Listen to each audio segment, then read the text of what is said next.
আলহামদুলিল্লাহ, আল্লাহ তাআলা অনেক বড় একটা সুযোগ দিয়েছেন। ধন্যবাদ মাননীয় প্রধানমন্ত্রীকে আমাকে এত বড় একটা পজিশনে দায়িত্ব দেওয়ার জন্য। আজকে প্রথম দিন, সেরকম কোনো সিরিয়াস বক্তব্যে আমি যাব না। আমি শর্ট করব। এর আগে আমার পাশে বসা মাননীয় অ্যাডভাইজার সাহেব এবং মাননীয় প্রতিমন্ত্রী সাহেব বলেছেন। অ্যান্ড সেক্রেটারি, মাননীয় সেক্রেটারি সাহেব, thank you so much for your kind words. And সবাইকে আমি শুধু এতটুকুই বলতে চাবো যে এটা আমাদের অ্যাডভাইজার সাহেব যেভাবে বলেছেন, ফুডেলা একটি নাবিল পণ্য, যে সরকারের সকল কর্মকাণ্ডের জনগণের কাছে পৌঁছে দেওয়া এবং বিশ্বাসযোগ্যভাবে পৌঁছে দেওয়া ভালো জিনিসগুলি, সেই দায়িত্বটা আমাদের অনেক বড়। অ্যাডপ্ট করতে রাজনীতিটা ওকে সেদিকে নিয়ে যায় সবসময়, এবং কিছু ক্ষেত্রে এটা অস্বীকার করা যাবে না যে এই জিনিসগুলি আমরা ফেসও করি এবং থাকলেও আমাদের মাথায় রাখতে হবে আমাদের কালচার ভ্যালুজ, রিলিজিয়াস ভ্যালুজ এবং অন্যান্য যা আছে সেগুলি ইনট্যাক্ট রাখার দায়িত্ব আমাদের।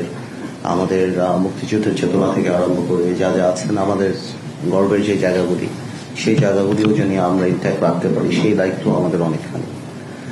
আর অবশ্যই এই সরকার বাংলাদেশের ইতিহাসের সবচেয়ে একটা ডিফিকাল্ট টাইমে এই সরকার আমাদের মাননীয় প্রধানমন্ত্রী তারেক রহমান সাহেবের নেতৃত্বে এসেছেন। আমরা আপনারা দেখতে পাচ্ছি যে আমরা 100% এফোর্ট আমরা দিচ্ছি। ভুল ত্রুটি তো হবেই, আমাদের সবারই হতে পারে, বাট নৈতিকতার জায়গা থেকে আমরা খুবই স্ট্রং, এবং আমাদের মাননীয় প্রধানমন্ত্রী বরিষ্ঠ নেতৃত্বে আমরাও যারা আছি এবং সবাই আমরা এই ইনস্ট্রাকশনই পাই যে we have to serve the country and uplift the interest of the people. এটি আমাদের দরকার।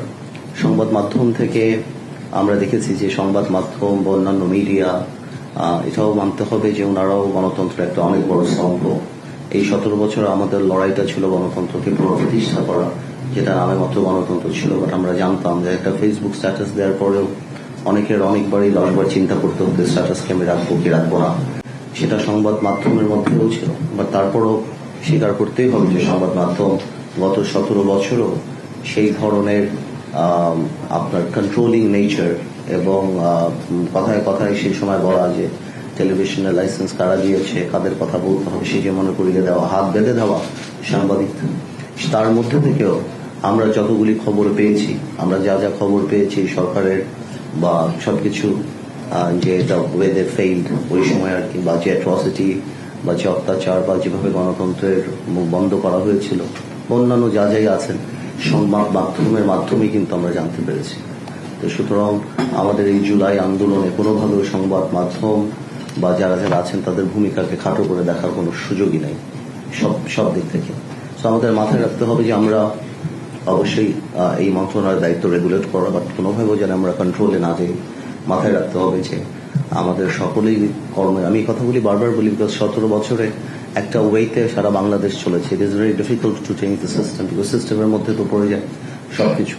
এই গত সরকারের সবচেয়ে বড় প্রবলেমটাই ছিল যে যে রাজনীতিবিদরা যখন ফেল করে তখন জাতির ভবিষ্যৎ নিয়ে যায়।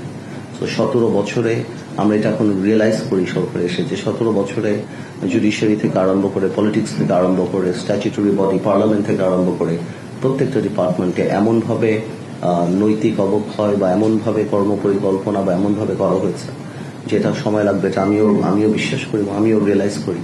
বাট আমাদের মাথায় রাখতে হবে যে আমরা জানি কোনোভাবেও সেই দিকে পা না দেয়, এবং আমাদের রেগুলেটরি বডি এবং তাদের সাথে সেই সম্পর্ক করে, এবং আমাদের জিনিসগুলি, আমাদের ইচ্ছা, আমাদের যে একটা বাংলাদেশকে একটা নতুন দিকে নিয়ে যাওয়ার যে স্বপ্ন, সেই জিনিসটা, এবং সবচেয়ে বড় কথা যে ড্যামেজগুলি হয়েছে সেগুলি রিপেয়ার করা এবং নিউ সিস্টেম ডেভেলপ করা, সেই জিনিসগুলিতে আমাদের কনসেন্ট্রেট করতে হবে। Is very important. At the same time social values, আমাদের মুক্তিযুদ্ধের চেতনা থেকে আরম্ভ করে সবকিছুকেই আমাদের আপলিফ্ট করতে হবে। আর আরেকটা কথা মাথায় রাখতে হবে, আমি বিশ্বাস করি যে জিনিস আমরা যাই করব, আমাদের সবকিছু যতই আমরা সিদ্ধান্ত নেই, আমরা চাই যাতে আমাদের দ্বারা কোনো অন্যায় না হয়, এটা মাথায় রাখতে হবে।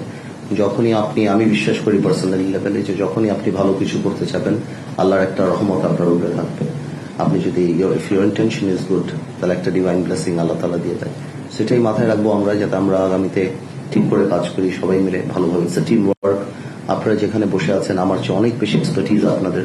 আমি হয়তো রাজনীতিতে অনেক বেশি বা অনেক অভিজ্ঞ না বলে বলবো যে অনেক সময় আমি করেছি, বাট এই জায়গাগুলিতে আপনারা আমাদের চেয়ে কিভাবে পরিচালনা করা হয় ব্রোক্রেটিক যে কাজগুলি, আপনারা আমাদের চেয়ে অনেক বেশি এক্সপার্ট। কারণ আমাদের কাজটা হলো টু মিটিগেট দ্য হার্শনেস, সামটাইমস ব্রোক্রেটিক সিদ্ধান্ত, এবং জনগণের কাছে এটাকে পৌঁছে দেওয়া এবং জনগণকে আপলিফট করা, তাদের ইন্টারেস্ট প্রোটেক্ট করা, এবং তাদের জানার একটা রাইট আছে যে আমরা কি করছি, ওনারা আমাদেরকে ভোট দিয়েছে, এবং সেটাকেই জনগণের কাছে পৌঁছে দেওয়া। ঠিক আছে, আজকে আর বেশি কিছু বলবো না। আপনারা দোয়া করবেন, ইনশাল্লাহ আমরা সবাই একসাথে কাজ করবো সামনের দিকে এবং একটা সুন্দর বাংলাদেশ গড়বো ইনশাআল্লাহ।